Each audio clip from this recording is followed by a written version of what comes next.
Hi there. My name is Robert Phoenix and welcome to the 11th House. And today the 11th House is Graffiti Park right here in Austin. It's at 1100 Baylor Street. And if you break Baylor down, which is quite interesting, it becomes the number 9. And you add 11 from the 1100 and it becomes 911. Now I didn't plan this out, it just happens to be this way. And if you look in the background here, you'll see all kinds of really interesting images and symbols that are part of our time and our experience. This is how people see the world through their lens. And if you go back in time, a long ways back into the caves of Lascaux in France, you'll see variations on that theme, although obviously in some cases more primitive than what we're seeing now. But as we stare down 9/11/2013 and what could quite possibly be the catastrophe of an all-out assault on Syria and bringing in the Russians and the Chinese, we were on the precipice of World War III. And we could be actually standing in a reminder of our culture and our time for a future generation. So with that said, welcome to the 11th House, 9/11/2013. It's 9/9/13, and today on the 11th House, I'm going to be taking you back in time. In fact, I'm going to be taking you back about 2016 years, actually -2 in Gregorian, to the year 3 BC, to the theoretical time when Jesus was born. Now, in our culture, we've been so indoctrinated into this idea that Jesus was born on 12/25. What if he was born on a different day? And in fact, what if he was born on 9/11? There's some buzz in the alternative community and the Christian community as well, that there are some bits and pieces in Genesis that seem to suggest that based on references to the Virgin and also to the constellation Scorpio, that Jesus might have actually been born in the month of September. And as a result, on the day 9/11. Now we're going to look at that. We're going to look at the chart for 9/11 itself on that day. And then we're going to move forward in time and we're going to take some stops at the Summer of Love. We're also going to stop at 9/11/2001 and we're going to bring it right up to the present in 9/11 in 2013. Now, let's go back in time and let's just replay the Passion Play itself. Let's go back into the nativity scene of Jesus on that day, 9/11. And what I did is I cast a chart for that day. And I used the time 6:44 p.m. And I did that for a specific reason. One is that we would begin to see nightfall in Jerusalem at that time, which would then lend some credence to the 3 wise men, the Magi, who navigated by the stars to find the baby Jesus. We're going to talk about that star and what that star might have been. But at 6:44 p.m., when we look at the chart, some very interesting things emerge. First of all, we see a cardinal cross. 0 degrees Aries on the ascendant, 0 degrees Cancer on the IC, 0 degrees Libra on the descendant, and 0 degrees Capricorn on the midheaven. So we have a cardinal cross, and we know what the symbolism of the cross represents in the life of Jesus. So it is actually hardwired into the chart that the cross might even be his destiny. And at 0 degrees Aries, what we're talking about here is the most potentiated aspect of that sign. It's a cardinal sign, and it starts the entire zodiac. And as I break down the rest of the chart, you'll see why 0 degrees Aries is very important. So we're just going to take a quick tour around the chart for the next few minutes so you can familiarize yourself as to why this day actually has some significance. When we go to the second house, we see Saturn and Taurus. And when we think of the second house, we think of values, we think of material goods, we think of the earth, we think of really base elements. And when we think of Taurus, it's ruled by the second house, so it's referencing itself. So we have basically a double Taurus axis in the second house. And Saturn, of course, is the Lord of Karma. It is the place where we have our hard lessons. It's where we have to focus on our chart in order to make any kind of headway. Now, Saturn in the second house is usually seen as an aspect that denotes one key factor relating to that sign, and that's poverty. Okay, it represents somebody in their life who has to work quite hard in order to make their life come together. Now, as we go around the chart, we're going to see that there's going to be a grand trine with Saturn, with the Sun, and Mars. So it's not just as if Jesus was born in a hard scrabble manger with Saturn and Taurus in the second house, although that would be very suggestive of it. That would be kind of a symbol of the birthplace in a very simple area with maybe animals and straw. And that's where he has his beginning. Saturn in the second house in Taurus. Now, what's really interesting is if you zoom out and you go into the 8th house opposite Saturn, there is Neptune, Antares, and the galactic center. The galactic center at that time was at 29 degrees Scorpio. Right now, it's around 27 degrees, 28 degrees Sagittarius. So we can see just by the movement of the galactic center how far we've moved through space since then. But what's really interesting is that if you look at Neptune, it was in the sign of Scorpio. Remember that. It's going to be important later on when I zoom forward into the year 1967 and the summer of love. Then you have Antares exact at 11 degrees as well. So Antares and Neptune were right next to each other. They were conjunct. Antares represents the warrior consciousness as it relates to violence. It's got a rulership related to Mars. It's associated with Mars. So when we have Antares and Neptune together in the sign of Scorpio, we have violence, potential violence. And in the 8th house, we have potentially hidden enemies as well. So both of those are at 11 degrees. The galactic center in Scorpio at 29 degrees. We add all those together, we get the magic number 33. Again, remember that number, 11, 11, that's 22, 2 plus 9 equals 11, 33. When we have the Saturn-Neptune opposition, it's imperative to understand that the 8th house is the house in some ways of intention and manifestation. So what we see here is we see this concept of the will as it relates to Neptune, as it relates to Pisces, as it relates to the whole age of Pisces, which Jesus initiated at that time. There's this idea through the opposition that in the chart one could start in the 11th house with the intention, waiting on the will of some other aspect, some higher aspect through the sign of Pisces, and to bring that down into the second house, which would be physical earthly manifestation. That's Taurus, that's Saturn, that's the second house itself. So we see a very interesting connection between this opposition. It is going to the 8th house to find out what to do, to go inside, to go underneath the surface of things, and then to bring that energy into concrete manifestation. Let's go further a little bit. Let's make our next stop in the 5th house. Now, the 5th house is quite interesting because the 5th house is the house of Leo. And of course, in this chart, the house of Leo is represented since we have Aries on the ascendant. And what do we find in the 5th house? We find Jupiter in Leo. Again, remember that. It's gonna be an important piece as we move forward. At 2 degrees, it is conjunct the fixed star Regulus in 2 degrees, also in the sign of Leo. Leo is the sign of kings. Regulus is the fixed star of kings. The 5th house, of course, Leo, the house of kings. So what we have is 3 manifestations of divinity as it relates to royalty or king of kings. This is very important to understand because obviously this is what Jesus was known as. He was the King of Kings. And of course, the ultimate king or the ultimate father would be the 5th house and the sign of Leo. So again, we have this whole other reference, this whole vector that seems to suggest that there is a strong aspect of will with the sign of Aries on the ascendant, but also as it relates to another aspect of will, which would be Leo and Jupiter and Regulus in the 5th house. Now here's where it gets really interesting. As we go to the 6th house, the house of service, this is ruled by Virgo. There is a stellium, a massive stellium in the sign of Virgo, and it's led by Pluto in Virgo at 19 degrees. Remember that number, remember that sign again.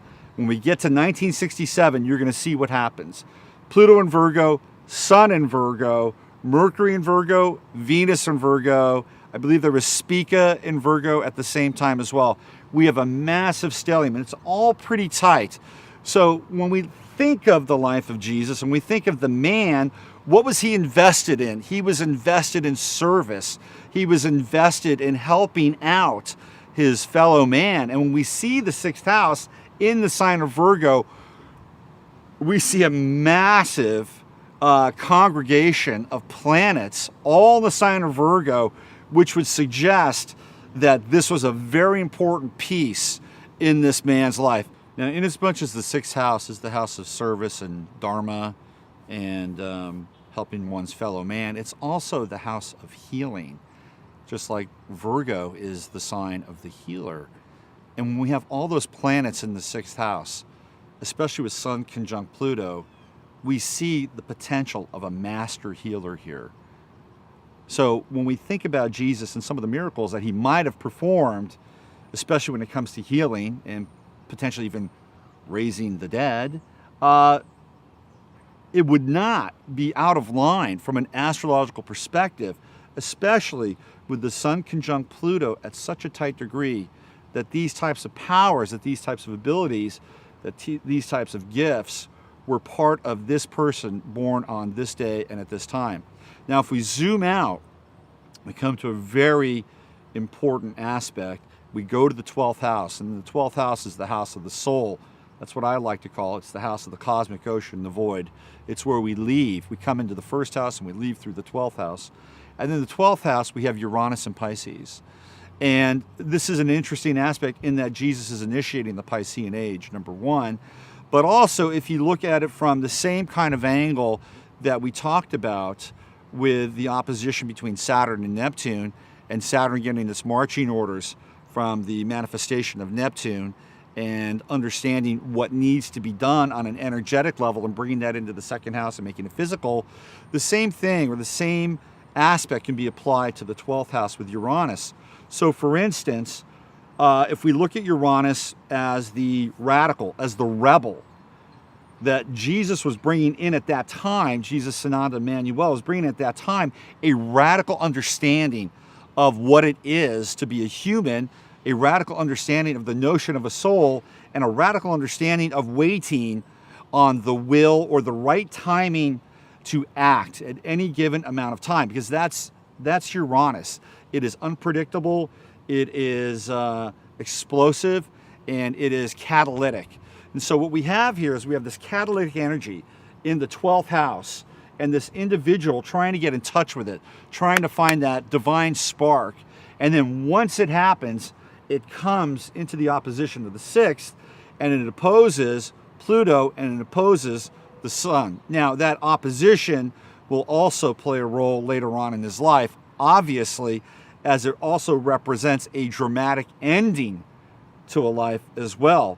So we have this interesting axis between Uranus, Pluto, and the Sun, waiting on the will of the soul, which is the conduit, theoretically, to our connection with God and creation, and then making that take place in a very practical way in the 6th house, in the sign of Virgo. Now, we link up Saturn, which is in Taurus, with the Sun and Pluto in Virgo, and we have one line for our grand Earth trine, which will also represent Jesus.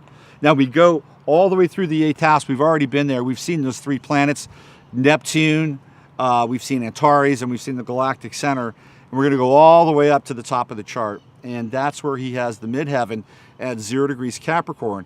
And right there at the midheaven is the fixed star Altair. Now, if you are one of the 3 magi, that theoretically would be the star that you would fixate on, because it would be right there at the top of the chart and right at the top of the sky at the time of his birth. Now, as the night would go on, Altair would shift slightly, but they could still focus on that star.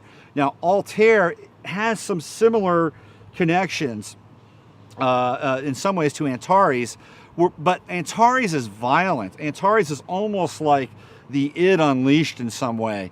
Altair is more like the warrior king, and when it's positively aspected at the top of the chart, it is at its peak, it is at its zenith. And so what we have here is we have the potential for a spiritual warrior. Now, it's in the 10th house, which is the house of Capricorn, and Jesus also has Mars in Capricorn, which completes the trine, the grand trine between Mars and Pluto. Very powerful Mars-Pluto trine, and Mars and Saturn. This is somebody invested with a lot of power, but also a lot of grounding, with Saturn in the 2nd house, with the Sun and Pluto in the 6th house, and Mars and sturdy and Capricorn in the 10th house.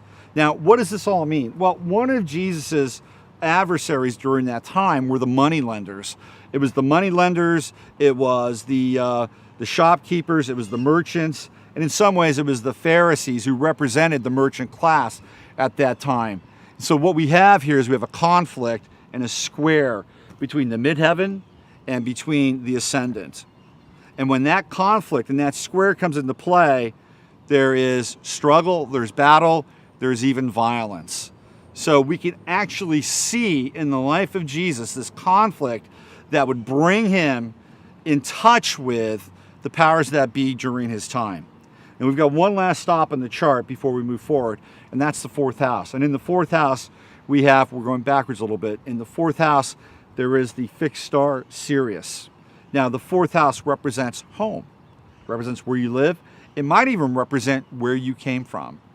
So perhaps Jesus, Sananda, Emmanuel, Yeshua, came from the fixed star Sirius, the blazing star Sirius, and decided to make Earth his home. We all know how this plays out. 33 years later, he'll theoretically die on the cross. He'll be speared by the spear of Longinus, the spear of destiny, out of which his blood flows. And we have the whole legend and myth of the chalice and the grail. And we're going to look at that as we move forward as well. All right, so let's hang out there for just a little bit in Jerusalem, 3 BC, 2 Gregorian.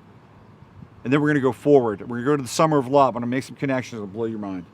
So if you were a person that wanted to theoretically get in touch with the will of God, you would wander around and say, what do I do? Where do I go? How do I make a change? How do I best serve? How do I line myself up with this ray, with this sacred ray, this tractor beam of the expression of one's soul? Well, you would do that, and you would wait for something to hit you on some level. That's Uranus and Pisces in the 12th house. And then when we see the opposition between Uranus and the Sun and Uranus and Pluto, we see this connection being played out. We see the impetus to hear a voice, to see a sign, to read a symbol, to interpret something on an inner plane so utterly abstract, and then to bring it into layman's terms, into some kind of language that people could understand. That would be the manifestation of that energy coming into the 6th house in the sign of Virgo. But also, what comes along with that is the potential for, well, not just catalytic change, but catalytic catastrophe or catalytic end as well, because you get into this opposition between Uranus and Pluto, and that's actually a pretty powerful, profound, and potentially even deadly opposition. We're talking sudden and perhaps even violent death. Okay, we've gone into the 6th house. We've gone into this whole idea that this man was here to help and to serve, and we see that 6th house is loaded. Let's go all the way around. Let's go up to the 10th house. Now, the 10th house, the midheaven, we see another fixed star, and that fixed star is Altair. Now, Altair and Antares are somewhat similar. Antares, though, is related more to Mars, and Mars and its more violent, warlike aspect. Now, Altair has something similar, but it is really refined at the midheaven. It's at its zenith, and that would represent the spiritual warrior. This is what Altair on the midheaven is. It's the spiritual warrior. And if you were one of the 3 wise men, if you were one of the 3 magi who were looking in the sky for a sign, Altair at the midheaven, at the highest point, would be something that you could fix on, because as the night would progress, Altair would slightly dip, and you could actually use that as a focal point if you wanted to zero in on and find where you needed to go, which again theoretically might be the fourth house, which we'll get to, and the manger with Jesus. Now, right next to Altair is Mars and Capricorn, and Mars and Capricorn finishes off this grand trine between Saturn and Pluto and the Sun and Mars. We're talking really grounded energy, but also really powerful energy as well. Mars and Capricorn is exalted, and if you were to have somebody that would have this kind of alignment, we're talking somebody that could move mountains, literally. But in order to do that, there would have to be a great sense of humility, hence that stellium in Virgo in the 6th, hence the humble beginnings of Saturn and Taurus in the 2nd house. But what's also interesting here is that Mars and Altair are square Jesus' ascendant at 0 degrees Aries, which begins everything, right? 0 degrees Aries is the most potentiated focal point of Aries, and it starts the entire zodiac. This is what Ptolemy set the zodiac on, was 0 degrees Aries. And here, Capricorn and the midheaven, and even to some extent Altair, represent the merchant class. It represents not the innkeepers, but the merchants. It represents the priestly caste, the Pharisees, the money lenders. And those are in conflict with Jesus' ascendant with Aries in the 1st house. So we can actually see Capricorn and Aries conflict. Now, what's happening in November? What are we coming back to? We're coming back to a conflict between Aries and Capricorn. 9 degrees, Pluto in Capricorn, Uranus in Aries. That's in November. They're squaring off now, just as they squared off in the time of Jesus. Now, one last aspect in terms of the overall architecture of the chart.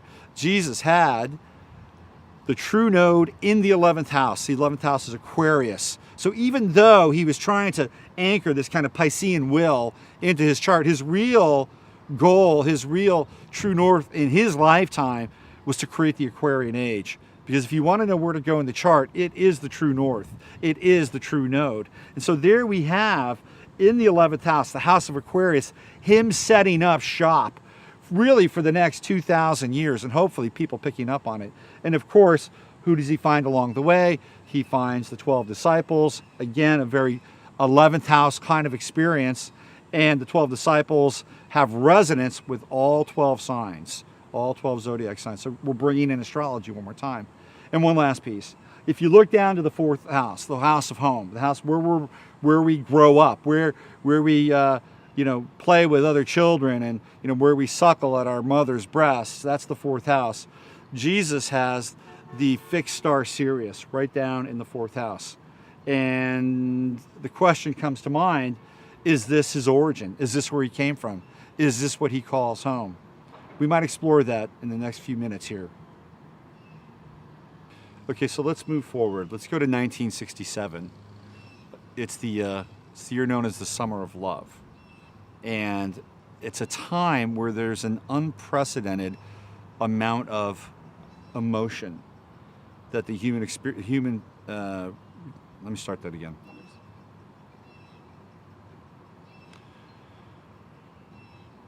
Let's go forward. Let's go forward in time to 1967, the Summer of Love. And it's an unprecedented time, really. It is the human renaissance of emotion, expression, and feeling.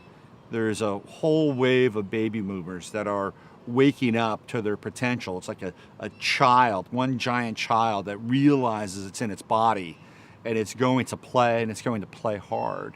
And at the same time, as this whole generation is really flexing its psychic and emotional muscles, there's an explosion in art, in music, in some ways in other areas like food and fashion.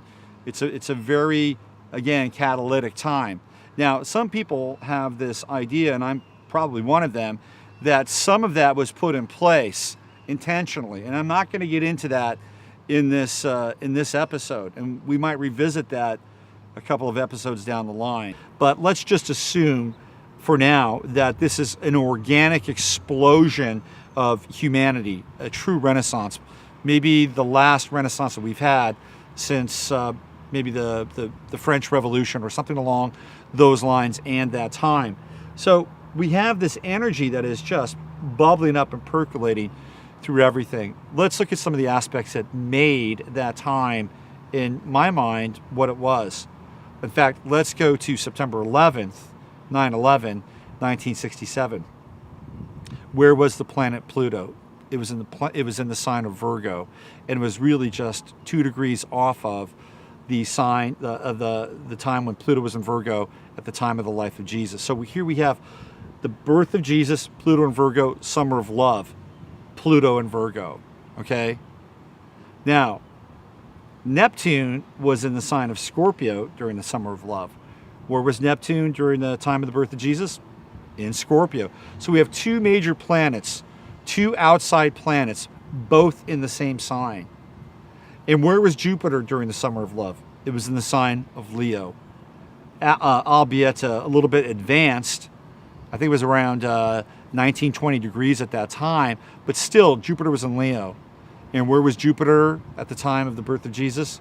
In Leo. So we have 3 major aspects that transfer through time that play out in both scenarios. And Pluto in Virgo was at that time conjoined by Uranus. And when we look back again at the life of Jesus, Uranus was in the sign of Pisces. It had come full circle, obviously many rotations, but full circle, and had joined with Pluto. So this whole idea and aspect of waiting on the radical will of heaven to move you had changed, had shifted and transferred, and it had become the embodiment of the entire human race with Uranus conjoined Pluto. It was no longer this sense of waiting around to find out what God wanted you to do. It was more of a sense of you were a conduit of God, and you would work on the expression or the manifestation of that will as a result of this. And we also see during that time the birth of a lot of interesting kind of subsects of, kind of radical Christianity, the revivals, and some of the more Pentecostal faiths really take off, and we see the rise of the super preacher Billy Graham and some of his contemporaries. That also happens in the 60s. We see the dark side of Christianity, Jim Jones as well. He comes out of that, but these are major aspects, and they're getting played out again. Now, go back to the time of Jesus. What did we see in the 11th house? We saw the true node in Aquarius. What was 1967 about? What would some people theoretically call that? They would say that that was actually the birth of the Aquarian age. So it all gets played out right there again in the summer of love. Did we miss the boat? Did we not catch the wave? Did something happen which did not allow us to embody this code that had been sent to us through time? Well, we're going to find out as we move forward to 2001, 9/11. 9/11, 2001, Manhattan, right around 9 a.m. It's a beautiful morning, one of those picture-perfect fall mornings. And then everything changes, and has changed ever since then. And if you look at the thread of symbolism and imagery and energy that we're following, you'll see in some ways that 9/11 is the anticlimax of the life of the birth of Jesus on 9/11, 3 BC, -2 Gregorian. It is the antithesis of that birth, of that explosion of consciousness onto this planet. And in some ways, it is the ritualized murder and death of it. Now, we're not going to get into the symbolism of 9/11 too deeply, although we're going to touch on it just a bit here. We're talking about Twin Towers, and the Twin Towers represent duality. That's their symbolic nature, duality. Now, in the not too distant future, out of that duality will come one tower that is the One World Trade Center, or the One World Trade Tower, formerly known as the Freedom Tower. And that is, in some ways, this sort of dark magical synthesis, and becomes this synthetic manifestation of unity. But what type of unity will it actually represent? Will it represent a true unity of the spirit, or will it represent the unified consciousness, or the consecrated consciousness, the contained consciousness that is being defined by people who manage this reality? Well, we'll get into that maybe at some other time, but let's just remember that there are twin towers that represent Boaz, Jachin perhaps, but they also represent the sign of Gemini. Now, on 9/11/2001, Saturn was in the sign of Gemini. The moon was also in the sign of Gemini. So Gemini shows up really prominently at that time. Jupiter was in the sign of Cancer. And this is really important to understand, because Jupiter in Cancer is, well, it's exalted for number one. Number two, it brings together this harmonic of nurturing and caring and sustenance. The United States is a Cancerian country. That's kind of what we're known for. We celebrate the birthday of this country on July 4th, which is the sign of Cancer. People come here from all over the world, from different countries, to make this place their home. We nurture them, we take care of them, we take them in. You know, if there's a disaster somewhere in the world, whether it's a hurricane or a drought or a famine, we help out. I mean, this is part of our collective DNA here, as it's represented through our astrology with this country. Now, at that time, there was the potential to experience Jupiter in Cancer in a very different way. But what happened in the wake of 9/11 is that energy got hijacked, and people were being asked to really throw their weight behind any kind of international conflict that we're about to get into. Afghanistan, no problem. Let's go after those guys. They were the ones that bombed us. Okay, Iraq, well, it sounded good at the time. Maybe Saddam Hussein had something to do with it. Let's go after them as well. And we had this whole, massive thrust to become patriotic. And it was a hijacking in a lot of ways of Jupiter and Cancer. People were running around with flags attached to their cars. They had flags in their lawn. We sing "God Bless America" at baseball games now in the seventh inning, because that's what started during 9/11. The time after 9/11, people were asked to eat freedom fries and not French fries. Now, ironically, it's the French that want to attack Syria with us. Go figure. Back then, they didn't want to go to Iraq. They didn't want to go to Afghanistan. It's crazy how these things have just flipped. So this is kind of the energy that was promulgated during the Jupiter and Cancer phase of 9/11. Now here we are, it's 9/9/13, and Jupiter is in Cancer right here, right now. It's just a few degrees off of where it was on 9/11 in 2001. So what are people doing? They're not really falling in line and saying, hey, let's go to Syria. Let's go take those guys on because these kids got gassed. In fact, what you're seeing is the reverse effect of what took place during 9/11, 2001. You're seeing people say no. It's a very interesting response. We're seeing the reverse. We're seeing the polarity of that Jupiter and Cancerian energy. Now, if you look at 9/11 as it relates to Syria, what's fascinating about that is that Bashar Assad, his birthday is 9/11. 2 days, the president of Syria will celebrate his birthday. So we have this continuum of the birth of Jesus, the summer of love, 2001 to 2013. Now, Damascus is at the 33rd degree parallel, which is also quite interesting as it relates to the 9/11/13 dates and those three planets that were in the 8th house in the chart of the birth of Jesus. It's at the 33rd degree parallel. And Damascus, what does Damascus mean? It means rose, the damask rose. That's what it's about. And the rose has been a symbol of who? Jesus, the blood of the martyr, the red rose, the prick of the thorn, which is the thorn in the side, which is the spear of Longinus, the spear of destiny, the blood that seeps out into the chalice, which becomes the grail. It's all there, and the rose is symbolic of that. So we see a lot of these symbols colliding, aggregating, bouncing off one another through time and space. And one last little oddity here, just to make it all kind of strange and surreal and interesting, is that just 2 days ago, Bashar Assad was interviewed by none other than Charlie Rose. And that interview will air, I think, tonight or tomorrow. And we're going to see, again, firsthand, what Mr. Assad is all about. But we have this convergence again with the rose and the rose symbolism. So it really comes down to being in this moment right here, right now, and we're living our lives. We're theoretically trying to lead normal lives. Over here we've got a family, tourists with a kid, taking photos of the graffiti and the art here at the graffiti park in Austin. We're all just trying to lead our normal lives, and meanwhile the global chess masters are moving ships around, people around, bodies around, telling us why we should go and participate in a conflict overseas yet again.